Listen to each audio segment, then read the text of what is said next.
కార్తీక పురాణము 21వ అధ్యాయము పురంజయ అపజయము.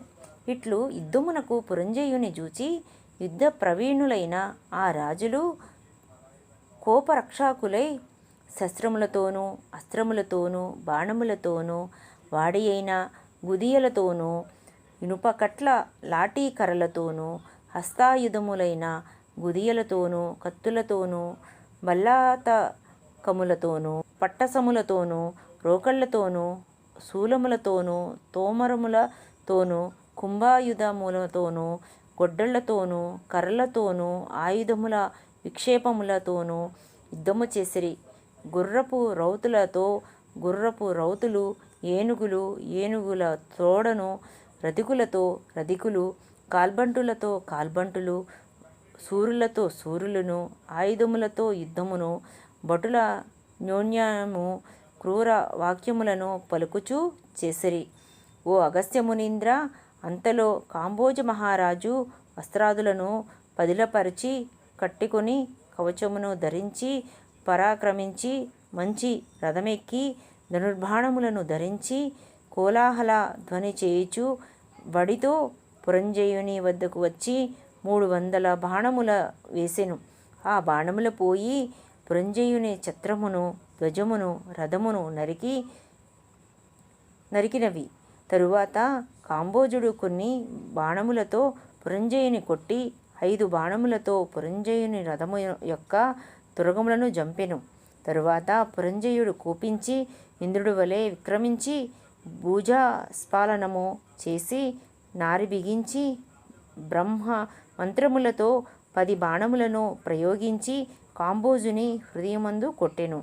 పురంజయుని బాహుబలము చేత వేయబడిన ఆ బాణములు సర్పముల వలె పోయి కాంబోజరాజు హృదయమును భేదించి నెత్తురును త్రాగి తృప్తులై భటుల వద్దకు పోవుటకు ఇష్టపడలేదు. సరిగా రొమ్ములో గుచ్చుకున్న బాణములను కాంబోజుడు హస్తముతో లాగి ఆ బాణములనే ధనస్సునందు గూర్చి పురంజయునితో ఇట్లనియే: క్షత్రియ వినుము, నీచే వేయబడిన బాణములను నీకే తిరిగి ఇచ్చేదను. నేను పరుల సుమాసక్తి గలవాడను కాను. ఇట్లు పలికి కాంబోజుడు బాణములను విడువగా అవి వచ్చి పురంజయుని సారథిని ఛత్రమును వాని ధనస్సును త్రుంచినవి. పురంజయుడు మరి ఒక ధనస్సును గ్రహించి నారిగట్టి రెక్కలతో కూడిన బాణములను పుచ్చుకొని ధనస్సుకు చేర్చి నారిని చెవి వరకు లాగి కోపముతో కాంబోజునితో ఇట్లనియెను: రాజా, సూర్యుడు వౌదువు గాని యుద్ధమందు ధైర్యముతో నుండుము. నా చేత కొట్టబడిన బాణములనే తిరిగి నాకిచ్చినావు. నీ వంటి నీచులను ప్రతిదాన విధి తెలియునా? నేనిప్పుడు నీకు వేరు బాణములను 20 ఇచ్చుచున్నాను. ఇట్లు పలికి పురంజయుడు బాణములను విడిచెను. ఆ బాణములు గురిగా కాంబోజుని కవచమును ధృంచి వక్షస్థలమును భేదించి దూరము పోయినవి. అప్పుడు భయంకరమైన యుద్ధము జరిగెను. సైనికులు అన్యోన్య శరాఘాతముల చేత భుజములు తెగి బాహులూడి పాదములు మొండిములై మెడలు విరిగి భూమియందు పడిరి. అన్యోన్య శరాఘాతముల చేత ఏనుగుల తొండములు తెగినవి, గుర్రముల తోకలు తెగినవి, కాల్బంటులు హతులైరి, రథములు చక్రములతో సహా చూర్ణములాయెను. కొందరు తొడలు తెగి నేలపడిరి, కొందరు కంఠములు తెగి కూలిరి. బాణముల చేత శరీరమంతయు గాయములు పడిన ఒక భటుడు ధనస్సును ధరించి నారి బిగించి అన్యభటునితో ఇట్లనియే: తిరుగు, వెనుకకు తిరుగు, నా ముందుండు ఉండుము. నీ వీపును నాకు చూపకుము. నీవు సూర్యుడవు గదా, ఇట్లు చేయవచ్చునా? ఓ ముని, ఇట్టి నిష్ఠురములకు మాటలను విని ప్రతి భటుడు ధనుర్బాణములను ధరించి ధనువు టంకారధ్వని చేయుచు సింహగర్జనములను చేయుచు బహునేర్పుగా బాణములను ప్రతి భటుని మీద ప్రయోగించెను. ఆకాశమందుండి చూచెడి దేవతలు బాణములు తుణీరముల నుండి తీయుటను అనుసంధించి వేయుటను గుర్తించలేరరి బహునేర్పుతో బాణములను వేయుచుండిరి. ఆ యుద్ధమందు సూదిదూరు సందు లేకుండా బాణవర్షము కురిసెను.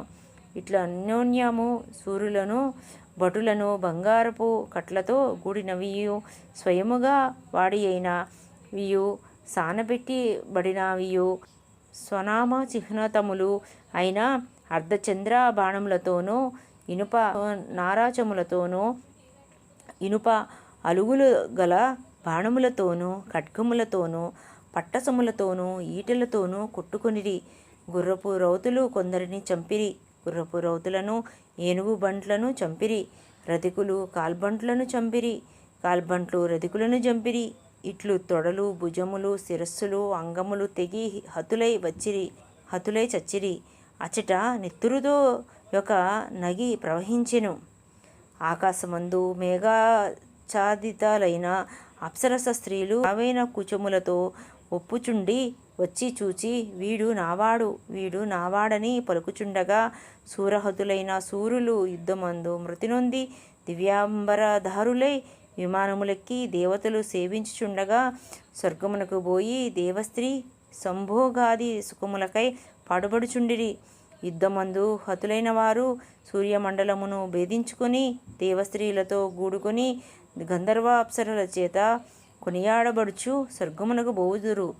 కాంబోజుడు మొదలగు రణకోవిదులైన సూరుల చేతనో ఇతర రాజుల చేతనో సభటుల చేతనో చాలా భయంకరమైన యుద్ధమునకు అందరికీ ఒళ్ళు గగుర్పొడిచినది. ఇట్టి యుద్ధమందు పురంజయుడు ఓడిపోయి సపరివారముగా సాయంకాలమందు పట్టణమున ప్రవేశించి రాజులను యుద్ధభూమిని వదిలి కొంచెము దూరములో డేరాలు వేయించి వాటి యందుండిరి. యుద్ధభూమి భూత ప్రేత పిశాచ విహితాళముల తోడను నక్కల తోడను రాబందుల తోడను గడ్డల తోడతోనూ మాంసాసనులతో ప్రకాశించుచుండెను. కాంబోజరాజునకు 13 అక్షౌహిణుల సేనయున్నది. 3 అక్షౌహిణుల సేన హతమైనది. పురంజయుడు తాను యుద్ధమంతోడుటకును తన రాజ్యము శత్రురాజుల చేత ఆక్రమింపబడుటకును చింతించుచుండెను. ఇట్లు చింతించుచు ముఖము వాడిపోయి చింతచే ఏమియూ తోచకున్న పురంజయునితో సమస్త విద్యా పారంగతుడైన సుశీలుడును పురోహితుడిట్లు పలికెను. ఓ రాజా, శత్రుబంధములతో సహా వీరసేన మహారాజును జయించగోరితి వేని విష్ణుమూర్తి సేవ చేయము. ఇప్పుడు కార్తీక పూర్ణిమ నిండు పూర్ణిమ కృత్తికా నక్షత్రముతో కూడినది కాబట్టి ఇది అలభ్య యోగము. ఈ కాలమందున్న పుష్పముల చేత హరిని పూజింపుము. విష్ణు సన్నిధిలో దీపములు పెట్టుము. హరి ముందు గోవింద నారాయణ మొదలైన నామములను పాడుచు నాట్యమును చేయము. సుశీలుడిట్లు చెప్పెను. కార్తీక వ్రతమాచరించితి వేని హరి తన భక్తులను ఆపత్తులు లేక రక్షించుట కొరకు తన 1000 అరలు గల విష్ణుచక్రము పంపును. కార్తీక మాసమందు చేసిన పుణ్య విష్ణు మహిమను చెప్పుటకెవ్వని తరమవును. నీ అధర్మ వర్తనము వలన అపజయము కలిగినది. ఇక ముందు సద్ధర్మ పరుడవు గమ్ము. అట్లయిన కొనియాడదగిన వాడవు అగుదువు. ఓ రాజా, కార్తీక వ్రతమాచరించుము. హరిభక్తుడవు కమ్ము. కార్తీక వ్రతము వలన ఆయువు ఆరోగ్యము సంపదలు పుత్రులు ధనవృద్ధి జయము కలుగును.